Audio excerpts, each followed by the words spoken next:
Hermanos, bendiciones del Señor. Gracias a Dios estamos ya en la semana 47. Seguimos adelante en nuestro estudio. Ahora vamos a entrar un poquito hacia lo que son las epístolas, pero antes vamos a ver un panorama acerca del por qué la necesidad de las mismas. Antes vamos a orar, hermanos. La semana pasada olvidé orar, pero bueno, estamos para corregir. Señor, gracias. Gracias, Padre Santo, por lo que haces, por lo que harás. Permítenos, Señor, disfrutar de tu compañía, de tu bendición y que seas tú, Señor, siempre en nosotros. Amado Dios, te lo pedimos con humildad y en el nombre de Jesucristo, nuestro Salvador. Amén. Bien, hermanos, pues ya hemos visto un poquito lo que sería el ambiente, la dinámica de la iglesia primitiva. Hemos dicho que aunque tenemos cierta idealización por la iglesia debido a que pensamos que era todo armonía, todo amor, tristemente no era muy así, o al menos este, como conforme fue creciendo. Y esto tenemos que entenderlo, hermanos. Cada vez que la iglesia crece, pues la iglesia también se nutre de diversas personas y mientras más personas haya, bueno, hay más complicaciones, hay más cosas que se van añadiendo, más problemática y esto surge como la familia. En un principio una pareja puede que no tenga tantos problemas debido a que, y aún así, pues resulta ser bastante difícil comprenderse uno y otro, pero imagínense si llega a un tres, cuatro personas. Lo mismo sucede en la iglesia. La iglesia empezó a crecer. Y aunque esto era pues lo deseable por el Señor, era algo que, bueno, pues Jesús lo había diseñado, lo cierto es de que también había necesidad de ir haciendo algunos ajustes, de ir haciendo alguna reorganización, especialmente porque le dije, se involucraron muchas cosas como por ejemplo la persecución, por ejemplo, comenzó a haber ciertos partidos, por así decirlo, que no pensaban de la misma manera. Simplemente en el capítulo 15 se nos plantea algo muy interesante porque comenzamos a ver una tendencia que se va a desarrollar con el paso de los siglos, que es esta tendencia que se le llama judaizante. Esto es, cristianos que quieren todavía preservar, conservar y enseñar ciertas tradiciones judías, como por ejemplo, y la más representativa, la circuncisión.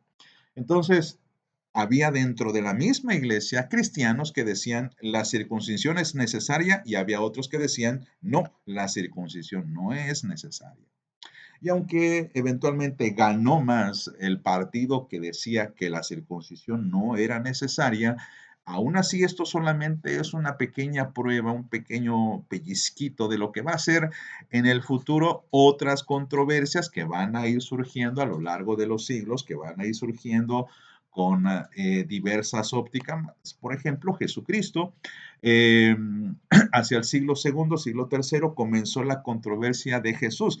¿Qué era Jesús? ¿Quién era Jesús? Me refiero a, y esto lo comentamos hace 2 semanas atrás, Jesús es 100% hombre, 100% humano, cómo se hizo hombre, cómo se hizo humano, digo, cómo se hizo divino, perdón. Jesús es el Salvador o solamente es un hombre más. Empezaron esas controversias y luego la controversia del Espíritu Santo y así sucesivamente, hermanos, la iglesia comenzó a tener una serie de discrepancias teológicas, discrepancias doctrinales, discrepancias de todo tipo. ¿Y cómo contrarrestar eso? Porque recuerde, todavía no existe el Nuevo Testamento, todavía no existen los escritos que vamos a considerar sagrados. De hecho, ahorita leyendo, estamos aproximadamente en esta etapa, en el año 54 aproximadamente, año 54, 56, es un año muy temprano porque el primer evangelio de hecho se escribe hasta el año 60. Entonces, la iglesia está creciendo y hay necesidad de reorganizarse. Bueno, ¿qué es lo que hicieron los apóstoles? ¿Qué es lo que se hizo en la iglesia primitiva? Bueno, establecieron una serie de estrategias. Por ejemplo, número uno, comenzaron a nombrar ancianos.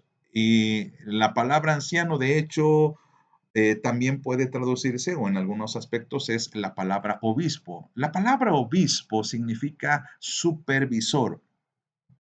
¿Y qué hacía un supervisor? Bueno, precisamente supervisaba que la predicación era la que los apóstoles habían enseñado.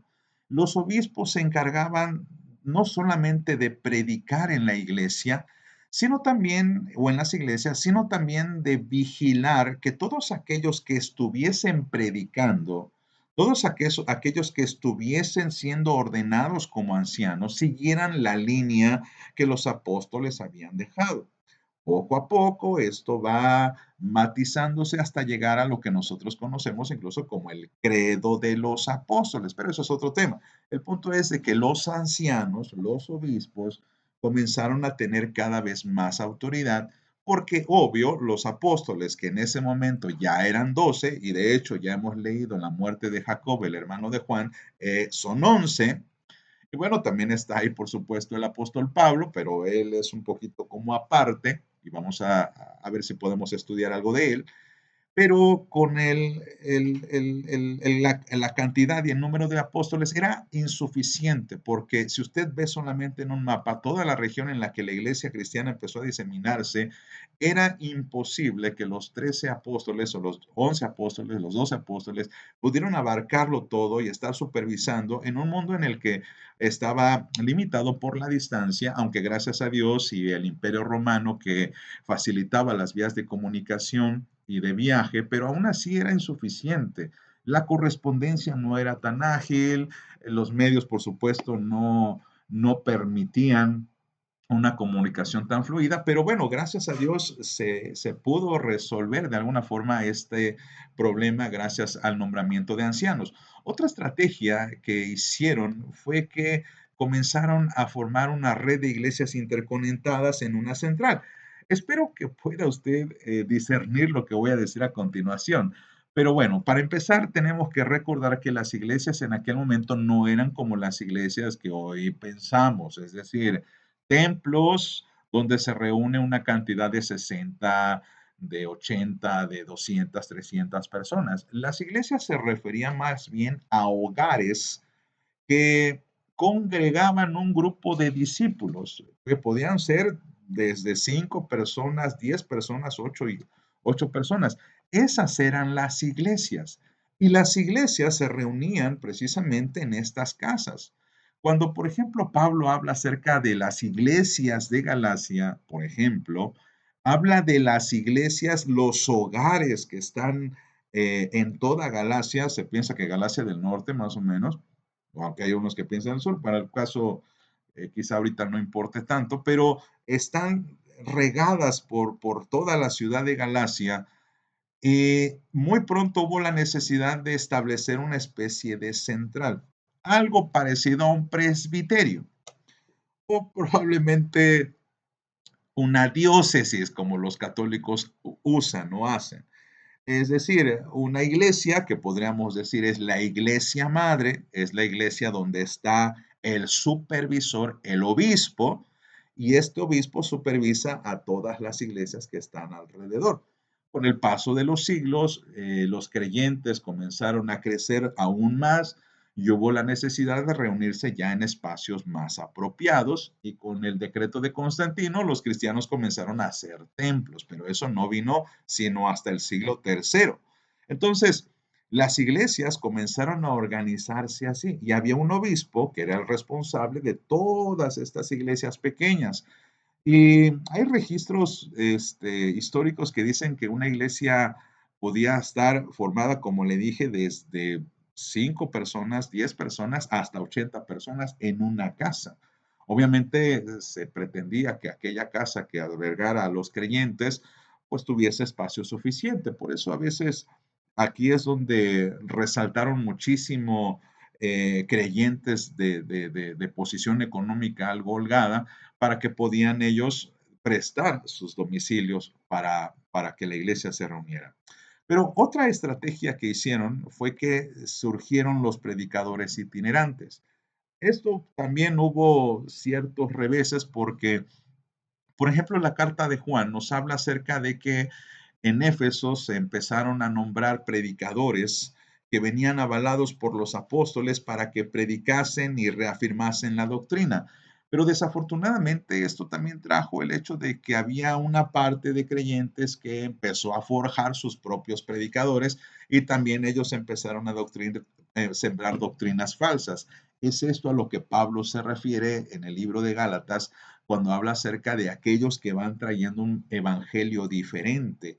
Cuando dice, si yo, un ángel del cielo, les traigo un evangelio diferente, el tal sea anatema, se refiere precisamente a estos evangelistas itinerantes que no tenían muy buenas intenciones desde el punto de vista de Pablo, pero que también fue una estrategia que se usó en la iglesia cristiana. Y finalmente, y algo que por supuesto es algo que pues fue algo excelente, fue que comenzó a emerger la práctica de la epístola.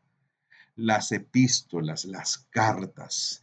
Sabemos que en la Biblia, perdón, están organizadas las cartas desde las cartas universales que las escriben el resto de escritores, como por ejemplo Juan, Pedro, Santiago y la epístola de Judas y la epístola de Hebreos, que no sabemos quién la escribió, y por el otro lado, una segunda sección que es las epístolas paulinas, que las escribe el apóstol Pablo. Y esto era una estrategia magistral, era una estrategia muy, muy adecuada, porque permitía la comunicación, aunque sea no tan ágil, pero sí una comunicación constante entre un obispo o el sembrador de una iglesia con la iglesia o las iglesias a las que se dirigía. Y por eso hablo acerca de las iglesias. Entonces, esto era también necesario porque aunque cada iglesia mantenía en esencia la doctrina del Evangelio, lo cierto es de que debido a la cultura en cada lugar en que se desarrollaba cada iglesia, la problemática en muchas ocasiones era diferente. No había un sentido, hermanos, de pensamiento uniforme porque la cultura era bastante vasta.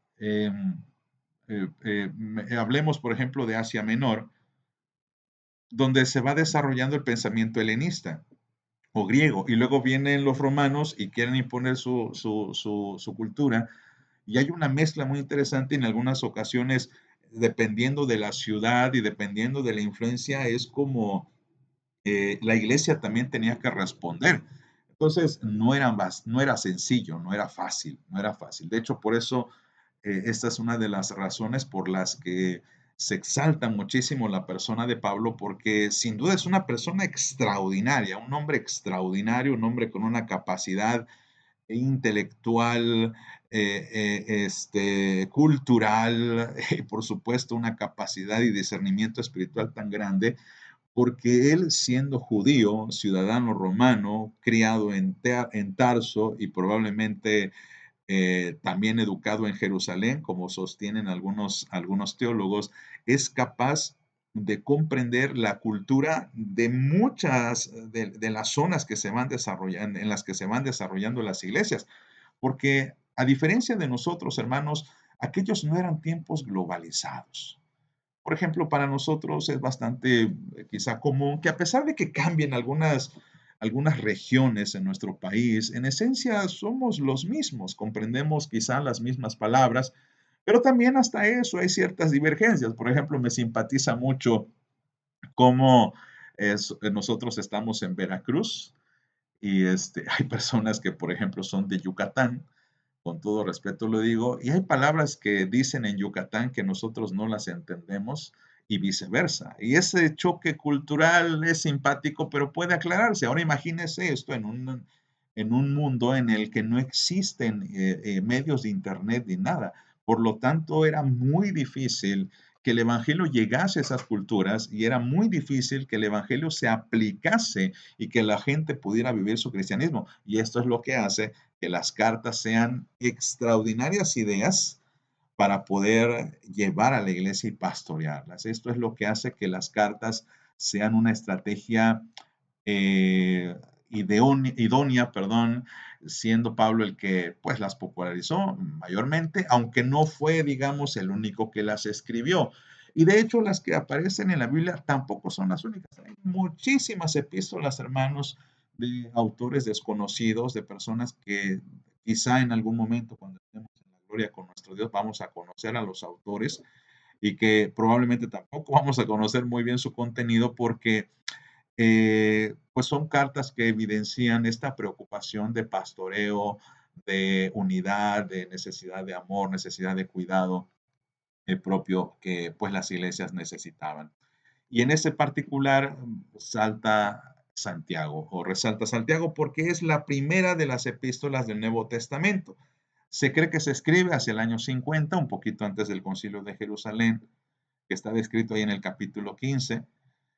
Y la intención es exhortar a la iglesia en prácticas sencillas y llenas de santidad y humildad. Santiago se cree fue escrito en Antioquía, pero hay quienes creen que incluso puede ser eh, la iglesia en Jerusalén, no se sabe. Lo que sí se sabe es de que este autor por lo menos es un judío muy bien preparado, pero también muy enérgico.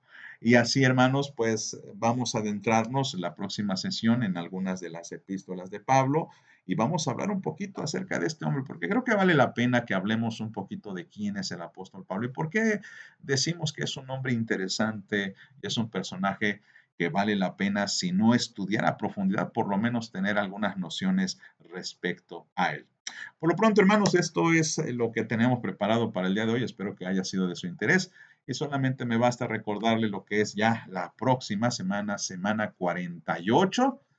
Y para la gloria de Dios estaremos prácticamente finalizando hasta la carta de los Corintios. Hermano, pues nuevamente le animamos, le desafiamos, siga adelante, siga leyendo, no se rinda, falta un mes y estamos muy contentos de que usted haya proseguido hasta este momento. Le saludo en el nombre del Señor y nos vemos la próxima semana si Dios no dispone otra cosa.